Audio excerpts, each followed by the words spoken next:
shout out to the LA Rams for winning the Super Bowl. You guys don't win without us, without the St. Louis Rams. I hope you guys know that. Let's talk about it. Super Bowl 56.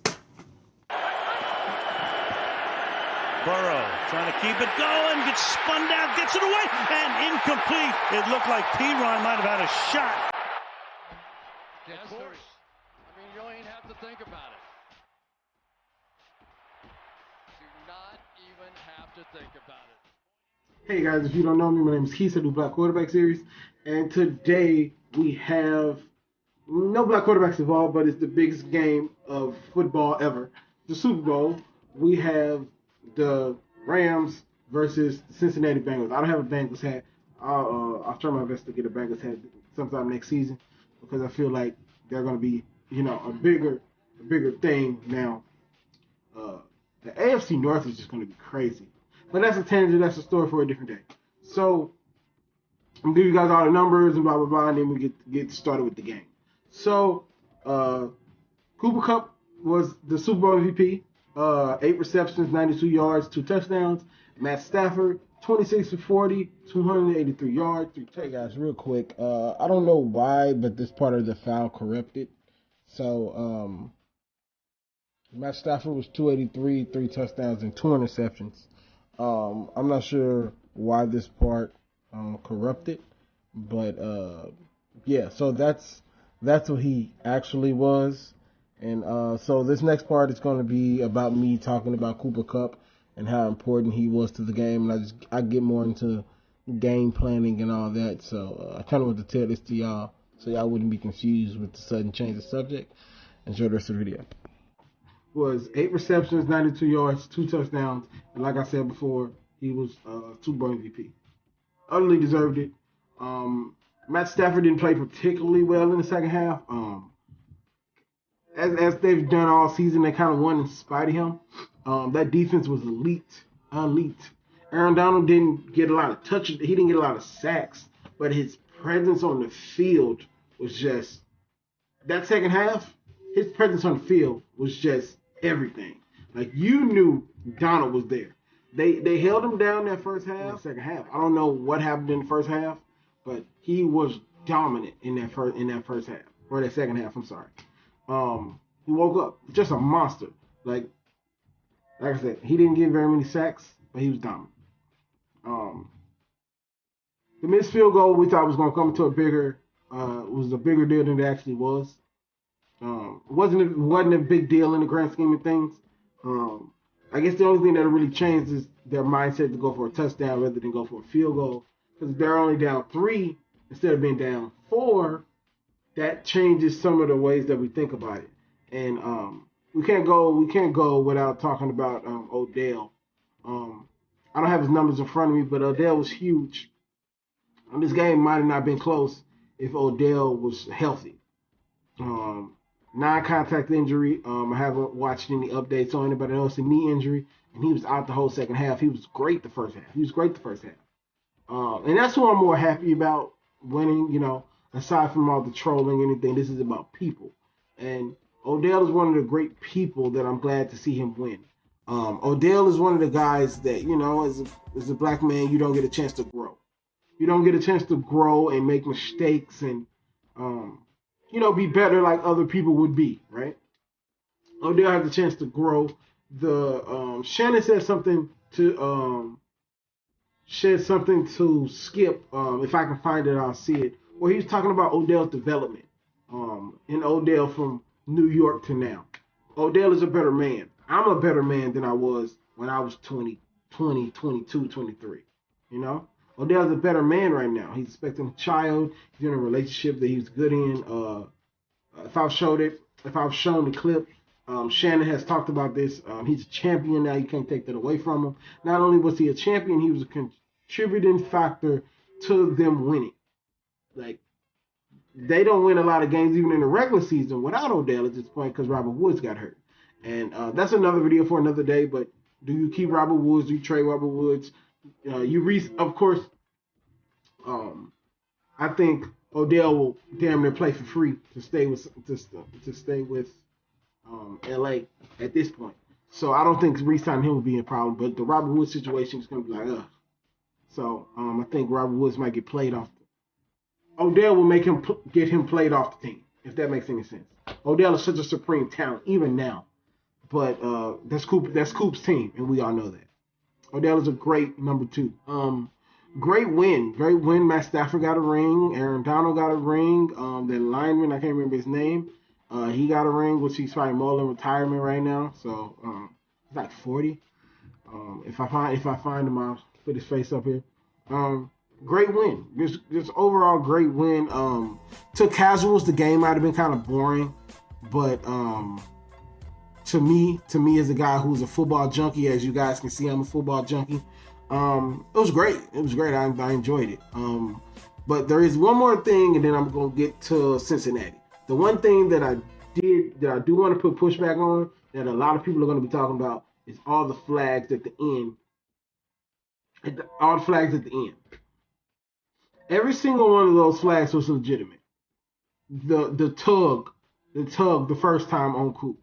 The second tug on Coop. The pass interference that ended up being offset with the holding. That one needed to be called.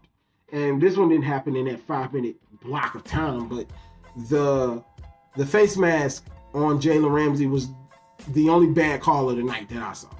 It was the only bad call of the night that I saw. So very well officiated game. I don't really see the big oh my god that people are gonna flip on as usual when they try to desecrate all these games, right? So it was decently officiated. It wasn't like great officiated, but it was probably as good as it's gonna get in the NFL, right? So it was officiated decent. It was no outrageous calls, and the one outrageous call didn't amount to nothing. It amounted to a touchdown, but ultimately the Rams still won the game. So, and I guess we could transition to Cincinnati, and I'll start with this. Vernon. No, I'm not gonna start with him first. I'm gonna start with Eli Apple. Eli Apple is getting. I'm recording this, and I maybe an hour and a half after the Super Bowl. You guys will see it Monday morning, Sunday night. The amount of clowning Eli Apple is getting right now. The amount of clowning he's getting right now on Twitter is of epic proportions. I'm gonna put some, if I can find some in there from the NFL, I'm definitely gonna put them in there. Or from the NFL players. He's getting absolutely destroyed on Twitter. So if you're watching this and you're not on Twitter, I'm gonna try to link my the thread to all the things that he's getting cooked for. I'm gonna try to link it in the comments, but don't hold me to it. Future Keiths, link it. Yeah. So with that out the way, let's talk about how bad Cincinnati played. Valiant effort. Joe Burrow was 22 for 33, 263 yards, a touchdown. Joe Mixon, he actually threw a touchdown. If I find him, put it right here. He threw a touchdown, 15 carries, 72 yards, and he ran the ball really well. They was almost getting nickel and diamond up the field at some point, which is why I thought they was going to win. I thought they was going to try to run it down his throat, but Aaron Donald said, no, we're not having that. T. Higgins, 4 receptions, 100 yards, 2 touchdowns. I got to go look at the tape to make sure I'm correct, but he dropped a critical third down pass that would have kept his drive going. It was absolutely heartbreaking. Like, you could tell that he was going to catch it and keep running, but he was anticipating the hit, so he didn't secure the ball and popped out. That's going to haunt him for the rest of his life. Jamar Chase, 5 receptions, 89 yards. He played well, but he was relatively quiet the second half. Joe Burrow had got nicked up, so they probably didn't want to air it out. They didn't want to hurt Joe Burrow any further. But ultimately, what it really came down to is offensive line play. The offensive line was terrible in the second half. A mix of spins, and I'm using layman's terms because I don't know the technical terms. A mix of spins, misdirections, and everything else that Sean McVay could throw at this offensive line to confuse them. And Aaron Donald had a field day. He had a field day with the offensive line of the Cincinnati Bengals. Now, that's something that can be improved. I expect Cincinnati to have I don't expect them to make the Super Bowl next year, but they can be improved. That can be improved. There's not a lot of things that Cincinnati really needs to improve to be really, really dominant, right? So, they weren't supposed to be here. They got valiant experience. All I have to say is Joe Burrow solidified he's one of the top 10 quarterback. If we can get another performance like this, he's definitely a top 10 quarterback in this league. It's just going to be really, really difficult to get to the Super Bowl with all these guys. You have Joe Burrow, Justin Herbert, Lamar Jackson, and there's a slew of other great guys in the AFC that's going to make it really, really hard. They're going to be throwing Super Bowl. Patrick Mahomes. So many guys in the AFC that it's going to be really, really hard to get any continuity in the NFC or in the AFC. I'm sorry. It's just going to be really hard to get any continuity. So, as I close this video out, congratulations, Rams. You should be here to celebrate it, but life happens. On a serious note, congratulations to the LA Rams, and congratulations Odell, congratulations Matt, congratulations Aaron, McVay, all them guys. Great season. Thoroughly enjoyed the season. The flow don't stop. The flow don't stop here. We got videos coming out next week. Probably got more videos coming out later on this week about the Super Bowl. And just what did every team do going forward. So thanks for watching if you made it this far. Obviously, you like the sound of my voice and like what I'm saying, so like, subscribe, do all the YouTube things. Thanks for watching, and I'll see you guys later. Peace.